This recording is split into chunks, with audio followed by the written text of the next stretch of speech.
तो यहाँ पे देख सकते हो आप, मैंने यहाँ इसमें खड़े मसाले जो डाले हुए हैं, अजवाइन, काली मिर्च,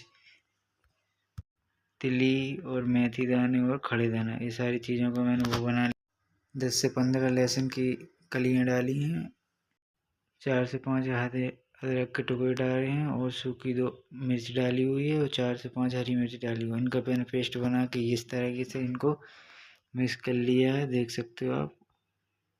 और बड़ी वाली राई के दाने भी डाले हुए थे। तो मैं इस तरीके से इन सब सारी चीज़ों को फ्राई कर लेता हूँ।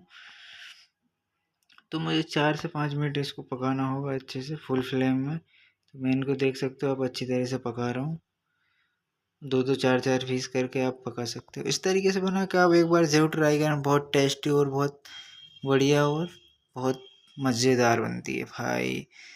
तो देख सकते हो आप, इस तरीके से रेडी है, एकदम रेस्टोरेंट्स की तरह बनाने वाला हूँ मैं। तो आप देख सकते हो इस तरीके से ये सारी चीज़ों को। यहाँ पर मैंने लिया है ये, उसमें डालने जा रहा हूँ मैं तेल। तो मैंने लिया है सरसों का 5 से 6 स्पून, छोटी वाली स्पून से तेल। और यहाँ पे मैं कुछ मसाले डालने जा रहा हूँ, जैसे काली मिर्च, तिली दाने और अपना